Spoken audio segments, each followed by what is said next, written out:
Okay, let's now cross live to our political panel, find out exactly what they've got to say about some of the big stories that have been taking place today. And I'm joined today by the journalist and campaigner Mike Buckley and Bill Bowkett, who is the reporter and political commentator at Young Voices UK. Afternoon to you both. Afternoon. Thanks for taking the time to talk to us. Right, let's get right on.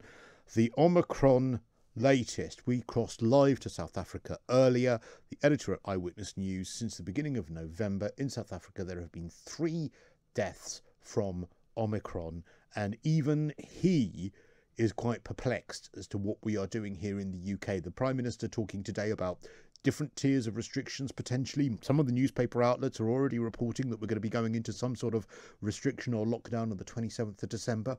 Why? Why would we do that when Omicron seems milder? Mike, I'll start with you. I'm so sorry, I was on mute. We don't yet know that it's milder. I mean, you as well as I will have heard the reports that make clear that the population in South Africa is predominantly younger than the population here. I think their average age is 29, our average age is over 40. I think that means we've got far more older people. We know they're more susceptible. What we do know as well is that this variant is significantly different from previous variants. And so people, particularly if they haven't had a booster jab, which is most of us still, do not have anywhere near adequate immunity from this variant.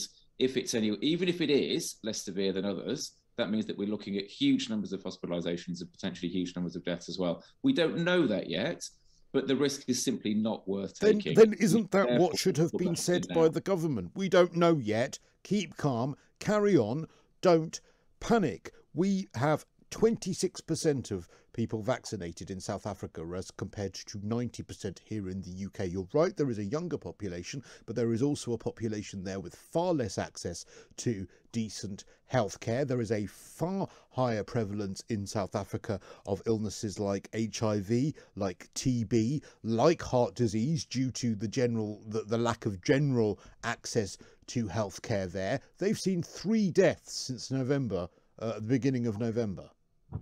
Well, the deaths won't have happened yet if they're going to happen. So, I mean, that's one. Their hospitalizations are falling now. That they are past the peak of Omicron. It might come back. We don't know the answer to that yet. And there's also very simply the point. What point was I going to make? I forgot what it was. Well, then mull that over, and then Bill, what do you make of this? I mean, might make some fair points. We don't know. There are a lot of unknown variants in some of this. Better to be safe than sorry. What do you say to that? Well, of course, what you had is when we came out of lockdown in the first place, or before we came out of lockdown on July 19th, we was promised by the Prime Minister that the route out of that pandemic would be, through vaccination. And as we're seeing, and the data is conclusive in this, is that while, Omicron is more transmissible, the vaccines have been proven to protect people against severe disease. And I think that's what we need to, shape our surroundings, at least in regards to the Omicron variant. Sure, as we're seeing cases are increasing, but we need to look at the broader picture here. How many people have so far died from Omicron in the UK? I think reportedly, at least yesterday, it was 7. I'll just correct you on that. It was 12. So it's 12 as of yesterday. The latest figures today are saying that there are 44 deaths within 28 days of a positive COVID test. Those have just come out. However, they've not been split, those 44 deaths, into what is Omicron and what is other variants. So we still don't know the very, very recent Omicron deaths, but the most recent we know are 12. Yes. And then as well as that, you got to think also about the strain it's going to put on the health service. And at the moment, there was some new, looking at the data, I think it's around 1 in 20 people in the UK are currently in hospital, or hospital beds that are covered with people with coronavirus. And at this point last year, just as we're approaching a nastiest wave that we experienced, it was around 1 in 6 people as well. I think 12 out of 134 trusts have only 1 in 10 patients with people with the virus. And as we've seen over 27 million people have a booster jab. We see over 90% of the UK population also have had, at least 1 dose of a vaccine as well, which protects against severe disease. And I think also you're seeing this modelling originally touted by the likes of the Health Secretary Sajid Javid of 200,000 daily Omicron cases be debunked by the UK Health and Security Agency, because we know that that's not true. It is still too early. We can't, jump into conclusions. Also, mitigating the impact that this would have on the economy. It already is, as we see the streets of London empty and, mass cancellations across the hospitality sector. So we just got to take a much more cautious approach, and we can't just instantly skip to lockdown when we're seeing in South Africa, they're taking, a much more conservative approach to this. And we need to be very careful about going forward with this. Okay, Mike, what do you have to say to that? I mean, it's still, to me, and I've been really, really careful throughout my reporting of all of this. I have been on board to a point. I mean, I didn't love them, but at least I understood the logic of the original lockdowns. But to me, based on modelling that even one of the members of SAGE over the weekend admitted was on the worst case scenario, I still think we're being heavy-handed. Well, a few things to say. So the thing I was going to say earlier on and I forgot is that if you listen to the government, they're saying, we don't have enough data, we need to wait and see. The scientists are pretty much en masse saying, if you wait and see, it'll be too late, and you will then get a wave of Omicron cases, hospitalizations and deaths that the NHS can't cope with. And Bill speaks about being cautious and protecting the NHS. The only way to protect the NHS is to keep as many people out of hospital who have coronavirus as possible, partly because we don't want people to die of coronavirus, also because we want hospital beds freed up for people with cancer, with heart attacks, with broken legs, whatever else. If the worst does happen and the NHS simply runs out of beds and you get knocked over in the street and there isn't a bed for you, you won't be particularly happy about that. I wouldn't be particularly happy about that either. And none of us want to see that outcome, occur, or else to the point where the NHS doesn't have Well, look, we've got to go to the news, but we're going to keep you both on. When we come back, I'll give you the 3 scenarios that Boris Johnson has been debating with his cabinet and with SAGE this afternoon. And both of you can pick which ones you think are the best going forward. And this is the kind of action that we are going to be looking at, that the Prime Minister may well have to take. Either the lowest level of intervention, which would see families asked to limit indoor contact, but advice only, not legally enforceable. Option number 2, the middle option, which would be restricting household mixing by law and a return to social distancing and an 8 p.m. curfew on places like pubs and restaurants. Option number 3 would be a return to full lockdown. The Sun newspaper is now reporting that the Prime Minister will be bringing in a household mixing ban, outdoor pints and a rule of 6 from December the 27th, as per what we saw at the beginning of this year. So what do you both think of that? What do you think about the Prime Minister's next course of action, Mike? What do you think he should be doing? He should be doing at least what he's doing, and I think, according to the scientists, really ought to be doing more. And with every day that goes past, we know that Omicron increases its reach greatly. That means should Christmas be cancelled? I don't think Christmas should be cancelled. I genuinely don't, actually, because I think that'd be asking too much of people. But I think people should be greatly limiting their social contact this week. And I think people should be making sure that they're taking tests before they go and meet family members that they haven't seen for a while. I'm going to see my mum over Christmas, which I'm very much looking forward to. Couldn't do it last year. I'm taking a lateral flow test every day, and I'm making sure that I don't interact with people needlessly between now and the day that I go. All right, Bill, what do you think? 27th of December, it looks like we might end up with more restrictions then. Is that too little too late? Or should that not be anything near like what we should be having? Well, the scientists say that it shouldn't come at the 27th. It should come now, because at that point they'd think it'd be too late to stop the spread. I think hearing those reports, it does make me slightly apprehensive, at least in regards to the economy. So I think the latest data saw that takings, within pubs and restaurants, I think have gone down by about 40%. Which is really disastrous. And also, as we saw with the Prime Minister just before we came on air, giving this statement saying that while he does recognise that cases of Omicron are exploding, he's reluctant to introduce new measures for businesses to support them during the pandemic. That's why Rishi Sunak had to fly back so suddenly from California.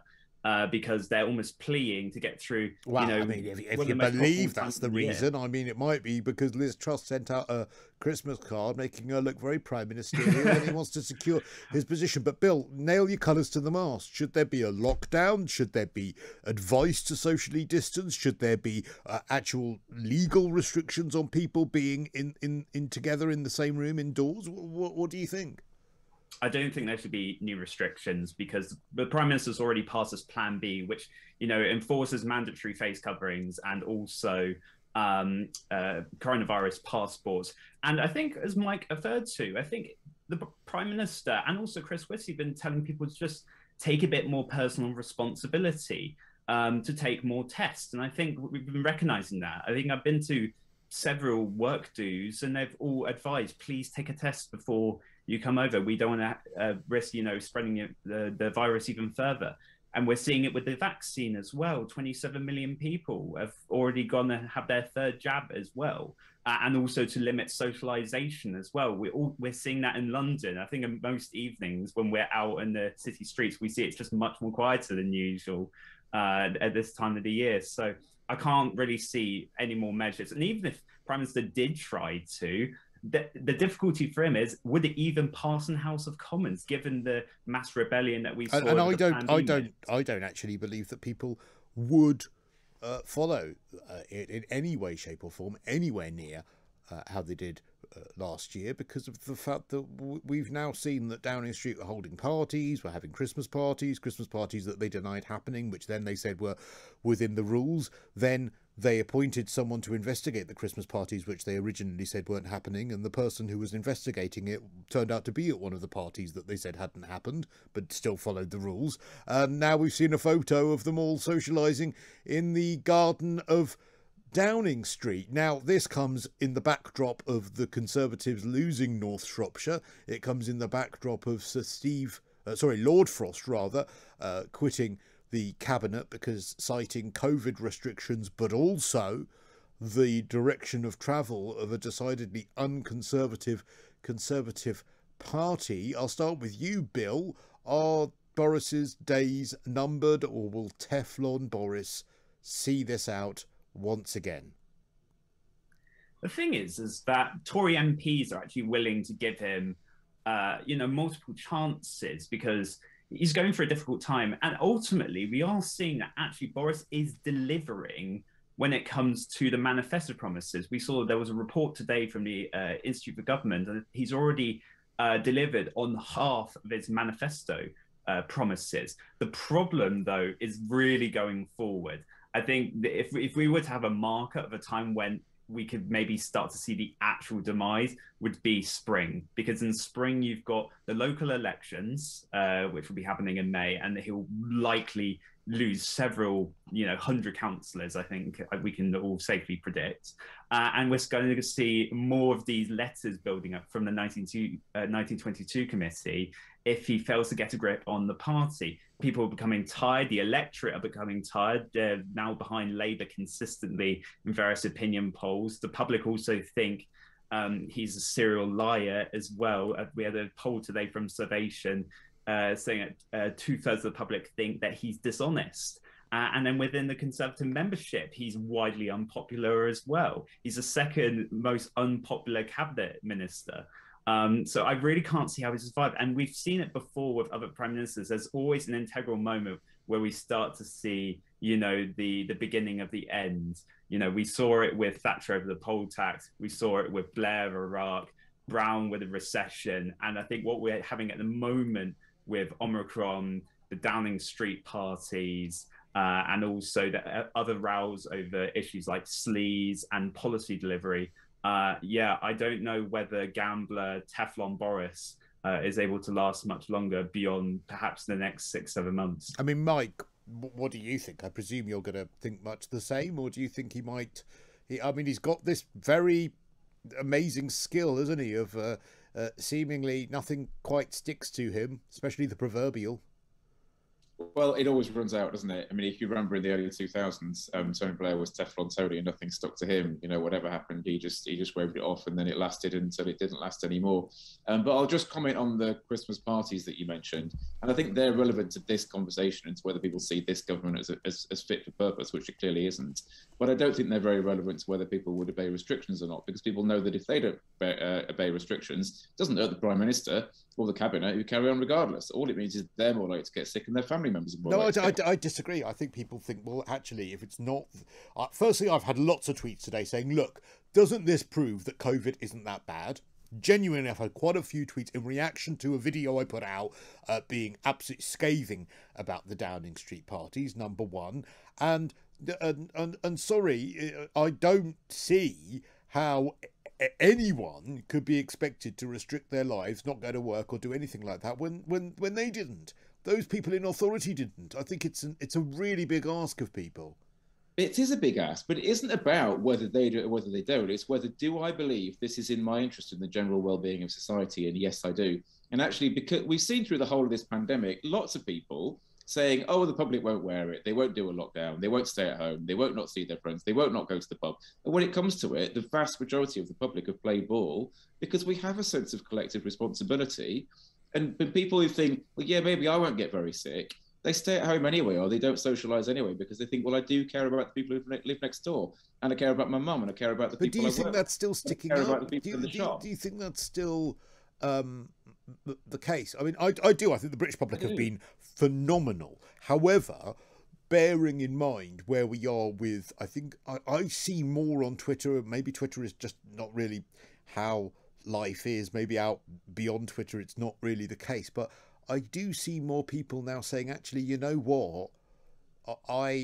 I'm not going to buy what the media is saying. I'm not going to buy what people are saying about Omicron. I don't believe it's as bad. You stay in if you want to, but if I want to live my life, I'm still going to. I mean, what kind of life is it 2 years on that we're all shut away? Because we're still in the middle of this. We haven't got to the end of it. We'll want to get to the end of it. We will get to the end of it. We're just not there yet. But I don't know what it's like where you are, but where I am, if you go out on the street in the evening, it's dead. If you walk past a pub or a restaurant, it's dead. But that's the best terrible. Thing for the hospitality industry is for the government to admit defeat and say, we're going to close these places for public health, or we're going to pay them what they need. At the moment, keeping them open is not helping them at all. They're all losing money hand over fist. I can't. It's unconscionable to me, the thought of actually going back into this again. It really is. Mike Buckley, good to talk to you, journalist and campaigner. Bill Bowkett, reporter, reaction and political commentator. Thanks for taking the time this afternoon. I